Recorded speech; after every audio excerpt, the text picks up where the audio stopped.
You're either panicking because you're hearing everybody saying that they're getting ahead with AI and you're not, or it's absolutely marvelous and you've got ahead and you've conquered everything. But I do talk to a lot of people who are in that starting block of, I really don't know what I should be doing right now, but I feel I'm behind the curve. And to all those audience, I'd say you're not behind the curve. In fact, there's a lot of evidence saying if you adopt technology slightly after the masses, you'll probably do better because you can learn from all their mistakes.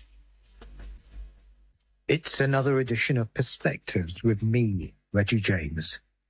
Enjoy. Good afternoon, everyone. It's Reggie here again at Perspectives, and I'm absolutely delighted to be joined by Susi O'Neill, who is the founder and executive director at Eva Trust in Technology. Have I pronounced that right, Susi? Yeah, that's good enough. We'll go with that, Reggie. Pleasure to meet you. I'll let you obviously talk a little bit more about Eva Trust and what you do and everything else a little bit later. But Susi has an incredible background in technology, in everything to do at the intersection of communications, technology, cyber, and of course, AI. And she helps organizations understand technology and, as the name suggests, look at the trust there is out there in the market, which is what we're going to be talking about today. And we're living in a changing world. There's a lot of madness going on. We've got 3 topics and we're going to go through them one by one. All of them center around AI. It's an area that Susi is very heavily involved in, advising companies, advising organizations. Previously, wearing another hat, she was involved with the big cybersecurity business. Certainly over the last 12 months has been quite heavily involved in using that experience to advise companies. So we're going to get straight into it. First things first, Susi, we're going to talk about Mr. Sam Altman. Now, he came out with a wonderful statement a while ago where he predicted that AI, generative AI, will take over 95% of tasks currently performed by marketing agencies and creatives specifically within 5 years. So I suppose question to you is, how likely is this? What do you feel about this? And what does this actually mean? It's interesting because I heard this after the fact coming from different marketing networks as a point of discussion.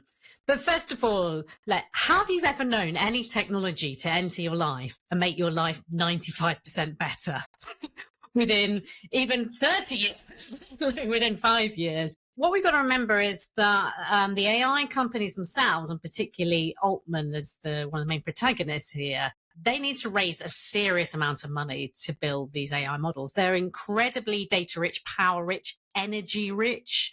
They're very destructive to a lot of aspects of our environment and data centers because they're not being built in an optimized way, which is a different point. But anyway, they're just the cash cows. They need more and more power, more and more investment. So the AI firms, particularly Altman, need to create this hype cycle to get more investment. They need billions. It's not that they need to win $1 million here. Like an ordinary business might need to raise $1 million or suddenly 10 or 15 or 20 million. They need to raise billions. So they've just raised, I think it was 6 billion at the last round, and that's still not enough to get anywhere near their processing targets that they need to build stronger, more powerful AI models. So they're creating their own hype cycle, which is basically saying, forget the old world, that's dead. And we've seen that a little bit with the birth of the internet. You know, the old ways of working are dead. Well, they're not dead. They're just slowly evolving, and this technology may, if it's implemented correctly, start to accelerate that. But I also think it's a statement. If you said 95% of marketing would be eradicated because Gen AI will do it for you, is that a statement by someone who's never done any marketing in their lives? I would have thought. If you've ever worked, certainly in a corporate environment in marketing, most of what you do isn't in the content creation. It's not even in the analysis or the planning or all the things that Gen AI could be a tool to aid with, but it's actually in stakeholder management. It's trying to get 1,000 different stakeholders to say what their thing is. Yeah, and everybody's got an opinion. If you worked in the ad agency environment that I have, you suddenly a client will come back and say, you know, my daughter's dog looked at this and thought it should be pink instead of blue. And you get kind of all kinds of nonsense. Now, if AI could eradicate all this, the client management nonsense, awesome. That is 99% of what you actually do in a marketing role. you're a soothsayer, you're an advisor, a consultant, a therapist to many, many people in order to get this brilliant message, which results in a brilliant campaign. And also the thing to remember about Gen AI is it's being used as a sledgehammer to crack many nuts because of this, huge $1 billion valuation. Unless they get all these organizations buying in with the monthly licenses and moving beyond pilot stage into to proper projects, they're not going to be able to grow. So they've got to tell you, well, AI can do that. What, it's like, so your car salesman is like, wherever you want to go, this car can take you there. And that's absolutely not true. So we're starting to see some cooling off. Now, Goldman Sachs were giving a lot of full-fledged encouragement and sounding the death bell about all the different jobs that were going to be made redundant from AI. That was earlier this year. Already they're saying it's not worth you investors investing in Gen AI because it's going to take years before you get your money back. It's going to be like your Amazon effect. It could be 5, 10, 15 years. You may never get your money back investing in OpenAI, so don't bother. There's a few problems for the AI companies, I can tell you. So we're starting to see like this kind of big shift between the absolutely everything is a problem that AI can solve. What's happening is that companies are starting either, I'd say you're in one of these three positions right now, and don't worry if you're in any of them, there's a way out. You're either panicking because you're hearing everybody saying that they're getting ahead with AI and you're not as an individual or as a business. You're either starting to do AI and then turning around and going, this isn't really delivering the results that we were promised. Or it's absolutely marvelous and you've got ahead and you've conquered everything. And I've never met anyone who's in that higher echelon category, but I do talk to a lot of people who are in that starting block of I really don't know what I should be doing right now, but I feel I'm behind the curve. And to all those audience, I'd say just stop. You're not behind the curve. In fact, there's a lot of evidence saying if you adopt technology slightly after the masses, you'll probably do better because you can learn from all their mistakes. So don't worry if you haven't done anything yet. You're absolutely fine. But you do need to be thinking as an organization or as an individual, where does this fit in? So it's important to have an assessment at this stage of where could this technology fit in? Where could it support? Where will we start just dipping our toes in and start to use things, maybe take a pilot license, maybe just ask 1 or 2 people in the organization to start running tests. It can be as small or as big as you like. Now, what we're seeing at particularly the enterprise stage is that some research I saw that coming from enterprise audiences, so they have on average 50 AI projects that are stuck. They're somehow stuck. They're not progressing. They're not making the results. I heard of one, and I can't say what because it was a very well-known FTSE 100 company, but they had to cancel their co-pilot project because basically it was revealing confidential data to different people in the business who shouldn't have known that data. So in an effort to share organizational knowledge that actually potentially put a lot of risk there, and that project had to be cut, and that was really big household name company. So we're starting to see at every level that it's not there. It's not going to solve every single problem. And there's no silver bullet. This is what I always say to my clients is it's not a silver bullet or a magical solution. You can't just press a button and get rid of 95% of your staff. And that is the biggest problem we're seeing is that organizations, instead of seeing it as an opportunity to be able to better get a handle on our data, to be able to optimize very boring processes that we have to do again and again. Instead of cutting and pasting from one document, we can automate using different tools so we can sync everything. Brilliant, really, really efficient ways of working and really enabling people to get out of the weeds of a very humdrum work. But instead, we're starting to say, okay, you're not marketeers, right? We'll give you some AI tools. I want you to cut half your staff. That's not the right idea. See AI as an opportunity to grow as an individual, grow as a team, grow as a business. Don't see it as an opportunity to cut costs. And that's where I think we're seeing a lot of mistakes being made at the implementation stage for those who are starting to get deeper into the weeds of implementation. Very interesting, Susie. That is, God, goodness me, so much to unpack there. That is some really very detailed information and some really rich kind of insight there. I think a couple of the points that you picked up on, I 100% agree. There was recently, I think it was Klarna, they just totally cancelled a lot of their sort of licenses that they had with Copilot and various other things. And they've brought a lot of stuff in-house and using OpenAI to build out their own systems. And you're right, there's a huge amount of money that's being invested. I think the actual capital raise that OpenAI did was actually the biggest ever. I think it's like a world leading amount that they did. And of course, Microsoft and BlackRock are also sort of creating a fund to do this. But do you think it's very reminiscent? And I think maybe you're right of there's a kind of and you're probably far too young to remember these days, but the sort of .com boom and bust days when suddenly everyone was putting a .com behind the name, and then everyone's like thinking it's the end of the world. This internet thing, it will never catch on, and then it went all the way up, went all the way down, and then just slowly started sort of emerging. But I've got a feeling it's very reminiscent of all sort of, I wouldn't say it's like the old tulip kind of thing, but there's a touch of the gold rush about it. And certainly I'm sure a lot of clients and medium to large organizations are quite unsure possibly of where to go, what to do. And probably, what would you say to those sort of companies that are sort of saying, where do we start? I mean, you touched on 3 areas that they might be in, but if someone's saying my competition are using AI, what is the best way to start? What is the best way to try and get into it? How would you approach an organization? Do you do an assessment? How do you work? Well, firstly, Reggie, I think as you touched upon, I think we're at really that peak of the hype cycle where like we're feeling like really high octane energy here, but we're also starting to see people getting a little bit tired and bored of it and not necessarily wanting to engage with it.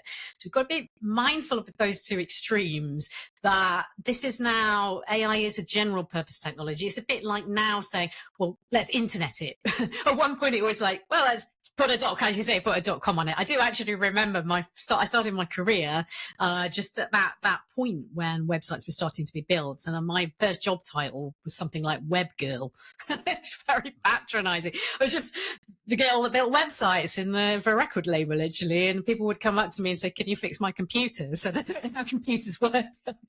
I know HTML and I could build websites. So it was very much like I saw the chaos and the Wild West of those early days of Web 1.0. And I suppose the thing is I wasn't caught in the this is destroying our jobs discussion. But I saw a lot of optimism in the areas I worked, that everyone was very excited to talk to you, to build digital marketing, website campaigns. It felt like an exciting new layer and a new opportunity. And certainly when I worked in social media, advising organizations on how to build their platforms and training, it was the same. It was like, yay, yeah, we're going to be able to reach people and engage in new ways. And there's a lot of fear there as well. Like, well, what does that really mean if our consumers can answer us back? We started to see that with AI, but it feels like the tenor of the conversation, it goes between this quite apocalyptic vision. I think Sam Altman thinks he's being a tech utopianist by saying, well, these jobs will be destroyed. He issued a statement last week that sort of says we'll envisage and create things that our grandparents couldn't imagine. And for him, that is his world vision. But for a lot of us, it's terrifying. We don't want to live in a world where all our objects get destroyed on our meaning and our sense of who we are as humans. In a way, he's advancing way beyond what the average person can do. So we need to find, us in terms of operating in the commercial world as viable organizations, whether in non-profits or for-profit, we need to find a way of making all of this sustainable and beneficial. So the first point I start with is it's all about people. If your people aren't engaged, forget about the technology. And we do see a lot of these with the failed AI projects of a tech dump. You dump your tech stack in and then leave people to get on with it. And that is not going to work. It doesn't work with any technology, particularly with one that's as emerging as this and has got a lot of sentiment and emotion. Like I spoke to someone the other day who was a student, so they're not even yet at work. I said, well, what do you think of AI? And she said, I'm frightened of it. Now, that's someone who hasn't even started work yet. And we're seeing this behavior that some people will be early adopters and they'll be very excited about adopting it, but others won't. And you as an organization need to take ownership over that. So the model that I encourage is called, and anyone can use this, it's not copyrighted to me in any way, but it's the 10-20-70 model. And that's a standard learning model. But the way I apply it for AI adoption is that you should spend about 10% of your efforts. Efforts can be resourcing time, money, thinking time, but you spend 10% on the technology. So investigating what tools and technologies might be suitable for you. And you do that by, first of all, looking at your processes and use cases before that.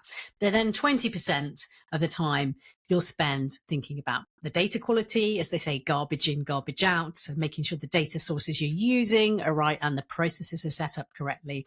But 70% of your efforts from then on should be about people. So you must train people into using systems.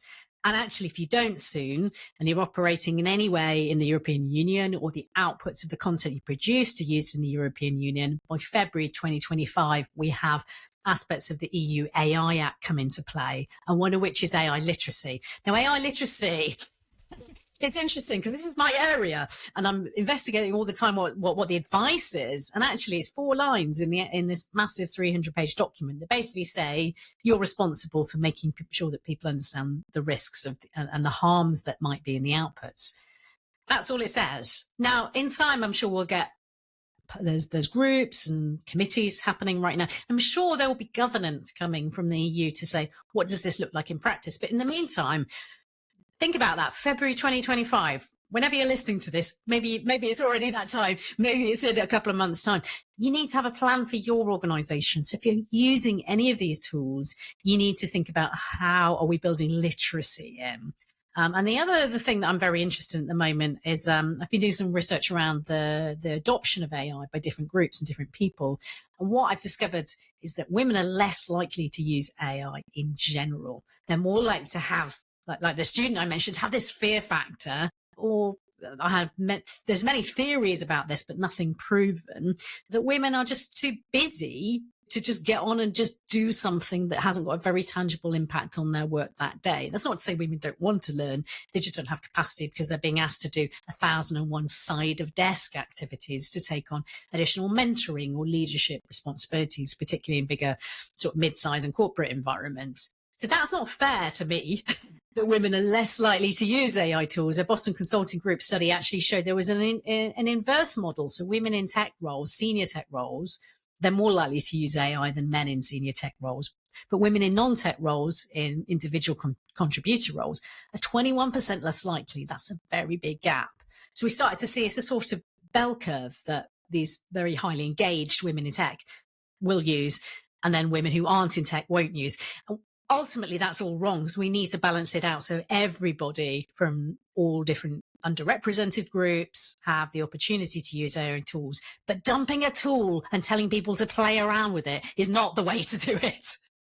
You touched on the EU, what they call Artificial EU AI Act. Intelligence Act, EU Act. If a company, say, approached you and said, Susie, listen, we've got this EU AI Act coming in, what should we do?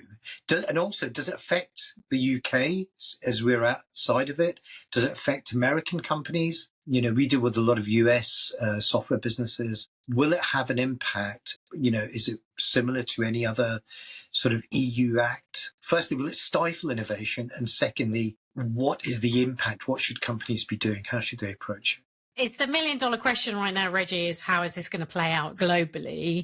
There's some really good AI governance people out there, like Louisa Jarowski. I can share the note in the links, but I can't pronounce her name. She does a really, really good newsletter, for example. But one point she made recently was that we're starting to see a divide, that Europe has much tighter regulation and has gone forward in this AI Act. When we come to the States, the governor of California last week wouldn't sign off a proposed piece of legislation. So it's gone back to the table again after lots of lobbying from AI companies in California. So we're starting to see that perhaps Europe might have much, much tighter restrictions.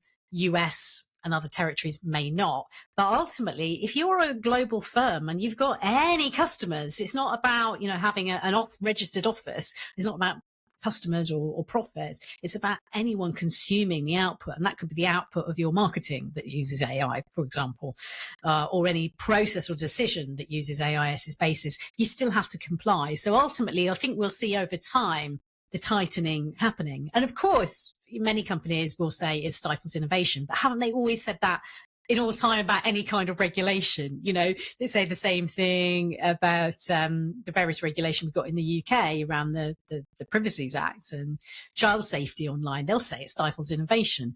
But we've always got to make a compromise between what are the rights of citizens and the rights of organisations. And unfortunately, when it comes to AI, we've seen far too many use cases where making some content that might be inaccurate using an AI tool and putting it out there, that has a brand risk to you, but it doesn't risk the end user so much unless the information you're telling them to do is very damaging, like we saw recently when a Google's AI advising to use glue to stick your cheese on a pizza. That could be dangerous.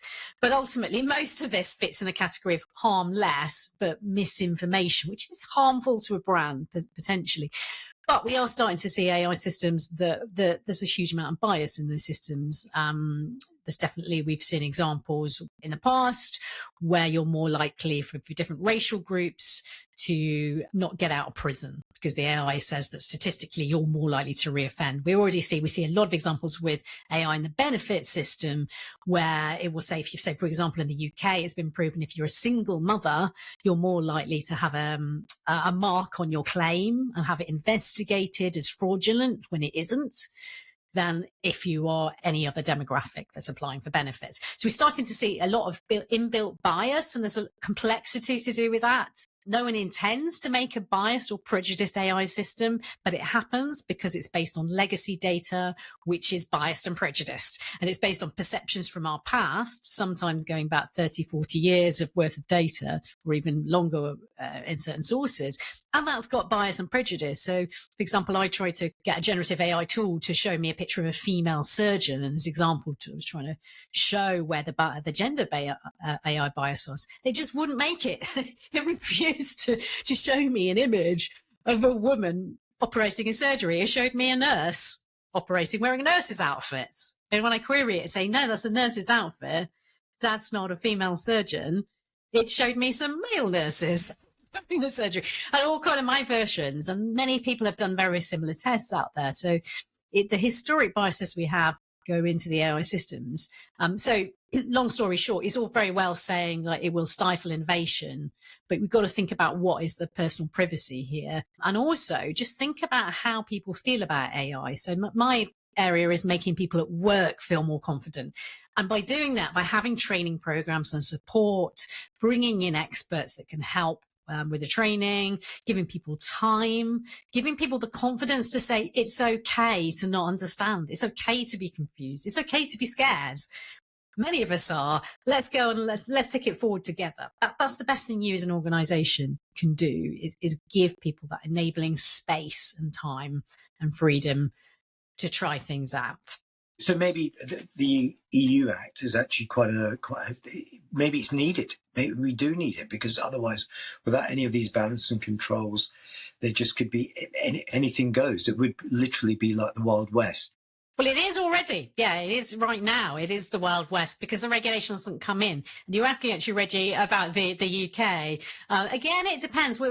The UK hasn't committed yet. It's not in the current scope of policy, but the UK wants to get ahead, and it sees AI startups as a potential investment aid. So we're probably still going to see a slightly softer regulation in the UK, but we just don't know. There's not enough information. But it doesn't really matter if you're doing anything outside of the boundaries of the UK in terms of output. You're still going to need to comply to the EU AI Act. And there's a lot of good papers and information out there. I hosted a webinar recently I can share the links with, which give you a very good overview with some positive sentiment from a lawyer and a governance expert. But it depends on the risk level of what you're doing. If you're using AI, for example, for employment and recruitment, there are specific things that are going to kick in quite soon that affect you. If you're just using Gen AI tools to create marketing materials or assess data internally, it's fairly light. What you have to do is not too complicated, but you still need to look at it and assess what you're doing and see where it hits. And then there are certain things that are going to be banned that are to do with assessing people's emotions and also making facial recognition. So there are various things that will no longer be able to take place. So it's important for you to do an assessment at this stage to work out where your legal risks are. Just want to sort of go back a little bit, because some of these areas that the AI Act is going to cover, it's looking at sort of like data breaches. It's going to be all these different things that are already covered by some of these things, and the misuse of information.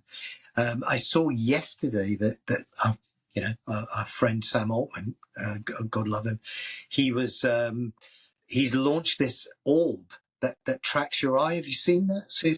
Yeah, that was from a few years ago. And I'm glad you mentioned that, Reggie, because I saw that he basically has come out. That's been there for a while. So effectively, they were asking people, mainly in developing countries, to have their irises scanned in exchange for, I think, around $30 of a cryptocurrency that they're developed. Now, effectively, Altman has come out and said, that data source isn't enough. Nothing is enough for Altman, right? $1 billion, $1 trillion. He wants to have everyone's irises scanned. Now, you've got to say, crazy billionaire tech bro, I can't see the risks at all of him having my most precious data that I can't replace, like my eyeballs. So, there's a huge amount of risk when we start to give over so much personal data. And what's really interesting is that in certain countries, which is interesting also why Altman was doing a lot of this scanning in developing countries, apart from the fact people are really desperate for $30 is a huge amount of money for them. But actually, we see AI adoption and uptake is much more enthusiastic in a lot of the more advanced developing territories. So places like UAE, Brazil, the Philippines, Singapore, and then also on a secondary level, countries in Africa and the Middle East. They are very enthusiastic adopters of AI. They see it as the future. Also, they've actually got more women working in AI, interestingly, particularly in the academic side, and they're publishing more journals. Whereas we see the skepticism and fear is creeping in Europe and North America, interestingly. So that interests me. Like, are we going to see this spread where there's tighter regulation, there's less enthusiasm from the general public, and therefore the other developing countries are going to get ahead? India, Brazil, etc. They potentially will leapfrog us because they won't have so much regulation. And it is very interesting. So on the whole, we see globally, the Edemont Trust Barometer is a good survey of this, and it showed that about 1/3 of people enthusiastic adopters, 1/3 of people very skeptical about AI, and about 1/3 of people sitting in the middle. But when you dig down to the data, the skepticism is much stronger in America and Europe, particularly countries like the UK, actually, is one of the most skeptical ones. So does that mean that we have less opportunity to grow? Or maybe we're going to grow in a more controlled way because there is that natural skepticism that helps keep that regulation in check? It's a little bit like planning committees and councils. If you're building a road that's needed, but it's going to go through your backyard, you're going to sort of oppose it. And I think I was reading somewhere that if you follow those threads and some of those lobbying committees, that some of the skepticism is coming from traditional organizations that AI is going to possibly disrupt. So they're trying to desperately, I mean, many would say this, but I couldn't possibly comment on it. It is a lot of cynicism coming from organizations that feel that they're going to be upended by this, and it's going to come and eat their lunch for them. So it's going to be interesting to try and understand and get context of everything, because there is already so much. And it's very interesting what you say about these emerging markets, the sort of two-tier sort of emerging markets, and how the West, if for want of a better word, is changing. And I was reading and listening to, I should say, there's already a shift of world power geopolitically, sort of North Korea, Russia, China, all the sort of tensions that are going on. And that's probably a topic for another time. And a lot of it is down to uncertainty or a weak America, whereas America was very, very strident back in the past. There is with the election going on, with this kind of slight lull in terms of the ability to make decisions, a lot of these countries are seeing opportunities and sort of taking advantage of it. So much going on. And I think it would be good to sort of touch on some of those areas that you mentioned there, that some of the dangers of AI. And if I may, I know both of us had a bit of an interesting conversation previously, which is kind of how this conversation came about. But the wonderful Zoe Skaman, who I'm proud to say her first role in media straight out of when she came out of college was here at Digital Clarity. So she was with us for a couple of years and then went on to do a whole host of other things. But she has a massive audience, and she is very strong feminist. I'm sure she wouldn't mind me saying that, but also, believes in fair play and looks at a whole host of things. And she got married recently. So congratulations, Zoe, if you're watching and listening to this. But she did this amazing post on LinkedIn, and she talked about this. I can't describe it fully. Can you just touch on that, expand on it a little bit? Yeah, so this was a post she asked ChatGPT to say, if you wanted to derail and make a woman feel unconfident at work, what would you do? And it basically came out with all the cliches of the different ways that women are undermined at work, by being talked over, having their ideas stolen, by being told, you look very tired. What was interesting about it was effectively it shows you that these biases are baked into these AI tools because they know, because this bias and this conversation is happening all the time. But I thought it was a really interesting expression. She just managed to pick out this detail in a really intriguing way. It's very interesting what you said about in certain sort of professional organizations, females are embracing AI, they're sort of flying ahead, whereas also equally, if you're a little bit lower down in the organization or new into the organization, you're kind of not being hindered from sort of growing and developing into AI, but it's seen very much as a male domain. If you look at things like NVIDIA, the CEO's male. If you look at things like, Sam Altman, all the others, there's so many. If you look at the big banks and everywhere else, it's very few sort of underrepresented, people in society out there, and especially females. And I just wonder why that is. Why do you think that is? Why do you think that that's happening? And on top of all these kind of biases that there are within built into the sort of code of it. It's a kind of bigger issue, Reggie, but I wrote a short article, but it's there to provoke people's thinking. And I'd really encourage people to read it. And I'd love to hear your examples and come back to me. But the article was about 7 gender gaps in AI and how to fix one of them. And I went back and looked, and it starts with education, of course, like less women are going into tech roles. And broadly, if you work in tech, you'll see this picture. There's less women in general in the technology coding side of things. They tend to work, as I did, in marketing or communications, operations, HR. But, so you start to see it even at a very young age. You've got that bias of this isn't really for you. And then that carries on. But actually, the bigger gaps we see are when women do qualify with their PhDs or master's degrees and go into more technical roles or senior roles in technology firms. They're leaving at a quicker rate. They're not getting the promotions. We saw twice as many women in tech roles got laid off than men during the pandemic. And again, that could partly be in part due to do with them being in less consequential roles as they're seen in the industry like marketing and HR. But we do see huge amounts of bias, and we also see that the projected roles that might become diminished through AI are female-led as well, like administrative, nursing, care, etc. So we are seeing that AI is not looking too good for women overall. And then on top of that, as we touched upon, there are some biases endemic in the data sources there, which do not reflect too well on women and underrepresented groups. We can't tackle all of it at once. None of us can do that.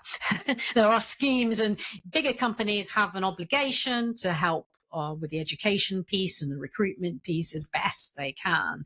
But what I think we all can do is you're either someone who is a woman or identifies as a woman, or you're an ally to women. I hope you both consider yourself, and I know you do, certainly, Reggie, fit into one of those categories. And if you're a woman and you want to get ahead with AI and your company aren't providing any tools or framework or training, ask for it. And if they don't give it to you, just do what you can on your own. Get in touch with me, and I can put you in touch with some great resources and people that you can follow absolutely for free. There's plenty of training out there. Unfortunately, you'll need to do it for yourself, but even better, ask your employers for it. If you're an employer or you're male or identify as a man, help women by encouraging them to do it and not showing it as a male thing. When we saw this with the computer revolution, so the first coders were all women. Women invented all the technology that took Apollo to the moon. They were the original coders. And the reason they used women is because they were cheaper than men. And to do mass calculus that you needed to do coding, women were actually paid less, so they were more hireable. And then in the 80s, we saw a big change where it was seen as, well, to get people to buy computers, you've got to make it very masculine. And it became a marketing ploy that suddenly computers were a man's thing. Well, they never were. People making computers and designing all those original pieces of technology was primarily women. So in fact, we can't see this happening again now, of saying, oh, AI, that's the kind of thing guys like. They like to get around and be geeky and make a prawn Jesus on Mid-Journey. They like to, use it at home and write a poem or a speech or something. Oh, aren't they cool and aren't they clever? Okay, it's great that anyone's adopting, but we can't see it as a thing. Oh, this is what guys do. They get together and they do geeky things, and they need to learn code and they need to learn all this complexity to be able to use it. So we need to keep working on ways of making these technologies more accessible. And a lot of it comes down to finding the right use cases for people in their individual lives. And also their work lives, importantly, if you're an employer.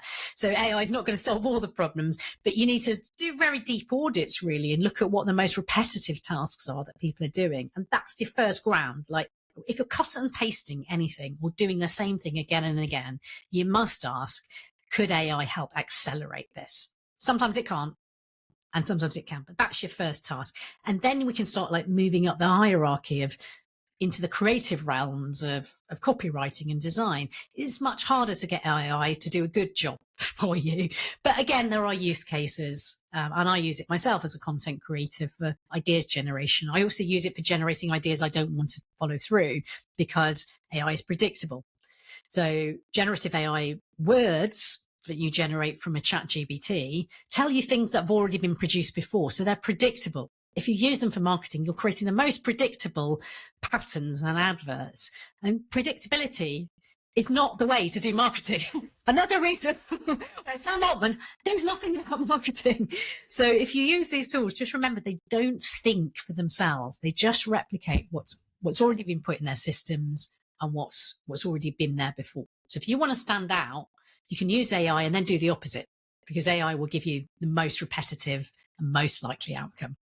Susi, that's been absolutely fantastic. A huge amount of food for thought there. Tell everyone a little bit about yourself, what Eva Trust and Technology does, how they can get hold of you, and everything else like that. Yeah, so I've worked in the marketing space for many, many years. I'm also a musician, so I'm highly involved in creativity. The reason I came to set up Eva this year was I saw that a lot of organizations were getting their technology adoption in a bit of a pickle. So my background prior to setting up the agency was working on big thought leadership campaigns for global cybersecurity and technology brands, and also some of the really, really big household names in the past, like your Unilevers, etc. So getting messaging right is crucial for any technology brand. So my core skill is communications, and I help organizations communicate better. But the reason I set up Eva right now was I saw AI adoption was going horribly wrong, because there's a real focus on technology and not people. So the purpose of Eva now is to help you with AI adoption so it benefits people and business together. And you start by really thinking about what people need. So I'm there to help you, whatever size of organization you are, just to get your ducks in a row. I'll help put you in touch with the right technical, legal and governance people if that's what it needs, but to just help you with your initial stage of planning, so you have a real clear direction of travel and you can really start thinking about how people are going to benefit from your AI solutions. And then beyond that, messaging, content creation, thought leadership and podcasting are all sweet spots from my past that I help organizations on the implementation with. Wonderful. Well, Susi, that's been fantastic. We'll put all the links to your LinkedIn, your website and everything else like that in the show notes. Well, it's been a great session. I'm sure we'll be doing another one of these soon on a variety of different subjects in and around AI, because there's so much to go into. So, Susi O'Neill, thank you so much. It's been wonderful to have you. And I'm Reggie James. This has been Perspectives. Thank you so much, and come back again soon.